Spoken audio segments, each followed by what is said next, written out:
Alright, so I got Rob here, we got a long trip, and I want to do a Q&A through Snapchat. So, if you want to get in my video, make sure you leave a video response for me and Rob. I am, 6.5 years on T, and, what's the other one? What else am I? 6.5 years on T in 2012, 13, 14, 15, wow, 4 years post-op. And 4 years post-op, and Rob is, how many years on T? 4.5 years on T. 4.5 years on T, and pre-op. Pre-op. So, there you go. Boom.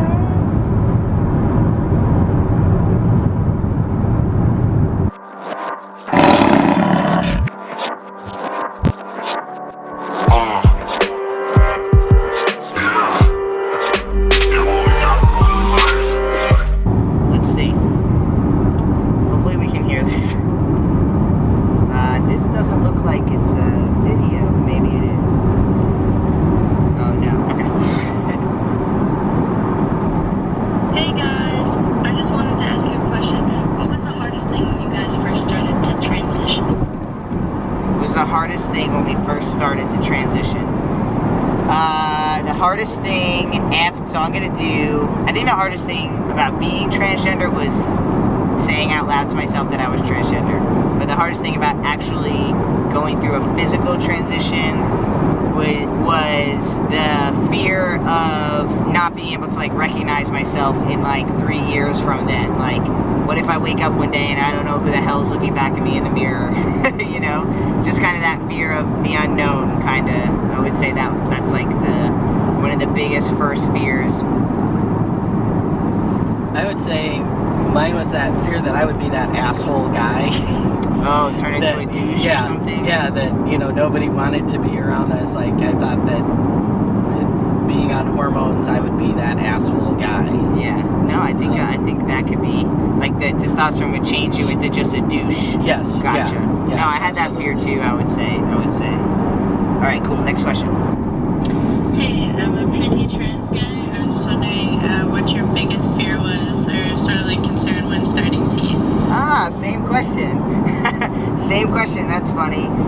Okay, so I'll just pick another one. So a second fear of mine, besides what Rob was saying, because that's a pretty good one, was probably like finding someone who would want to date me. Is that what you're gonna say? Trying to find someone, like, falling in love, pretty much, like, who's gonna want to date me, like, how awkward is it gonna be to tell them, and plus, I mean, Rob came out, so you came out 4 or 5 years ago? Yeah. So that's pretty good ago. I mean, I think the last 3 years, the word transgender has been a lot more common, so I think, you know, I think you're a little more old school, too. I think anything 3 years plus from right now is fairly older school, but I can't believe I'm almost 7 years on T, so I respond to chats, to snaps, well, as much as I can, at least. Enough to the point where people wanted, like, me off my phone. Alright, here we go. Next one. I think it's from Gabriel, actually. Shout out to Gabriel. I think this is him. Let's see. Go. The only question I have for you guys is that, do you guys play Pokémon Go? And if so, what team did you choose? That question is everything. Do we play Pokemon Go? If so, what team did we choose? That question is everything. Alright, so I do play Pokemon Go, but I don't really like play Pokemon Go. I get bored and then I'm like, oh, so at first I was like, okay, this is my true feelings about Pokemon Go. Ready? I've already told this to Rob. I used to get made fun of because I liked Pokemon. So, on the DL, me and my friend Jessica and her brothers would go to Toys R Us every Saturday morning and trade Pokemon cards with all the other, like, local kids. And I used to get made fun of at school, so I did it on the DL, and I didn't tell anyone about it. And we were always, like, scared when we first showed up to make sure no one from our school was there, because we didn't want them to know. So I was kind of like, at first I was like, what the hell? I used to get made fun of for Pokemon Go. For Pokemon, now everyone's playing it, and it's like the cool thing to do. So I jumped on the bandwagon, and I downloaded it, but I only have like 4 Pokemon, and I'm not even like a level 5, so I don't even think I've picked a team yet. Like, You don't even have it. I have not downloaded Pokemon. I've made him play with me. Yes. I've played 3 times. Rob was there for one of them. Yes. I've played with other people, but not myself. I never even picked a team yet, so that must mean I'm so beginner that I'm just like barely even a catcher. You know what I mean? So, alright. Next question. Alright, next. Hey Aydian, my name is Xander Foster, and I was wondering if you could give any advice to some young, aspiring YouTubers. Thank you. Alright. Young, aspiring YouTubers. I feel like I have such terrible advice for young, aspiring YouTubers, because when I started YouTube, like, nobody followed me. Nobody watched my videos. I mean, the first, like, 3 years on YouTube, I used to get, like, 700 views, and it would be like, yeah! You know? And honestly, even now, I mean, like, I'm on, like, in the FTM world, I'm, like, on the mid and lower range of, like, followers and stuff on YouTube. I do YouTube because I genuinely enjoy it. Like, it's, like, my little diary journal.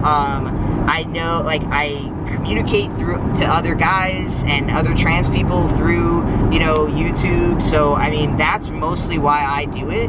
And, you know, the followers and all that stuff kind of just come with it. And, so, honestly, I guess my main advice would be, like, to do it because you want to do it. Don't do it because you want to be, like, Tyler Oakley or something, you know? Because if you ask Tyler Oakley, he's going to say, I had no idea I would become, like, the #1 guy on YouTube, you know? Because he did it because he just wanted to do it.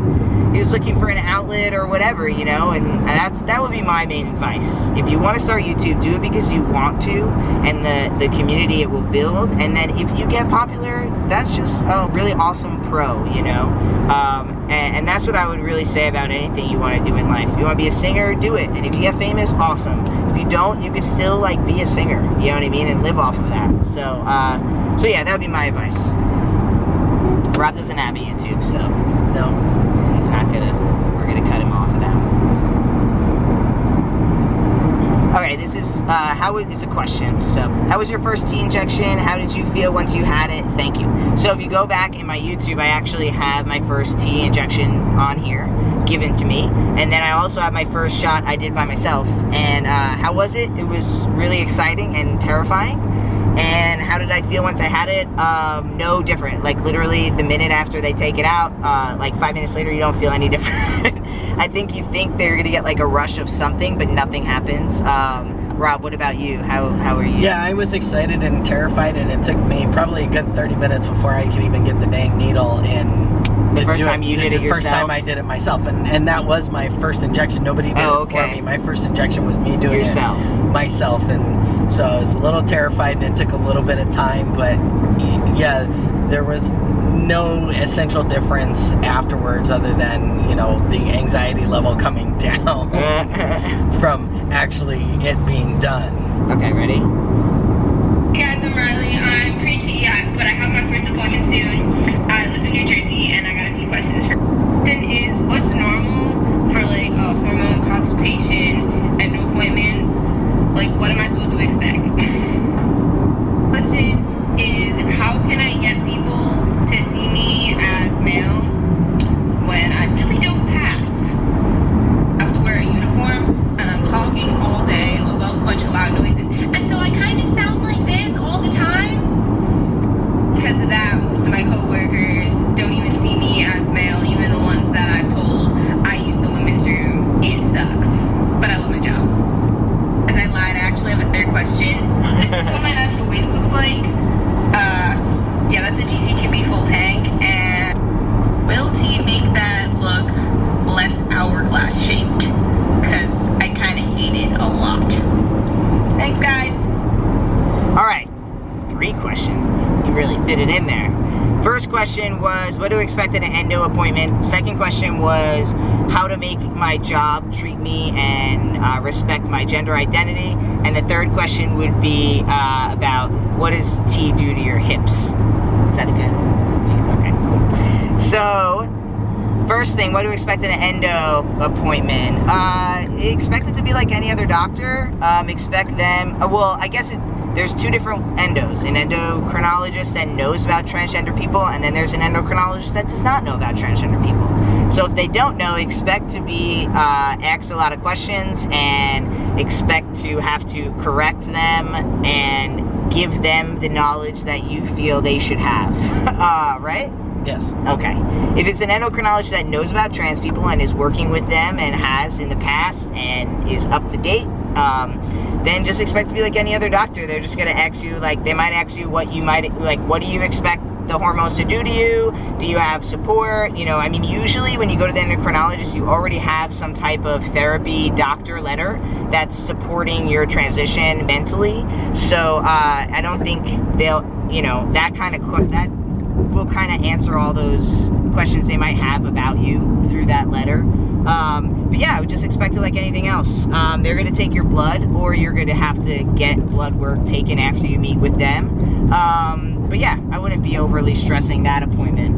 No, not really. I mean, unless you're like nobody really likes getting their blood taken. That's about it. But sometimes they don't even do it there. Sometimes you have to go to the lab to get that done. So, second question was, what was the second question?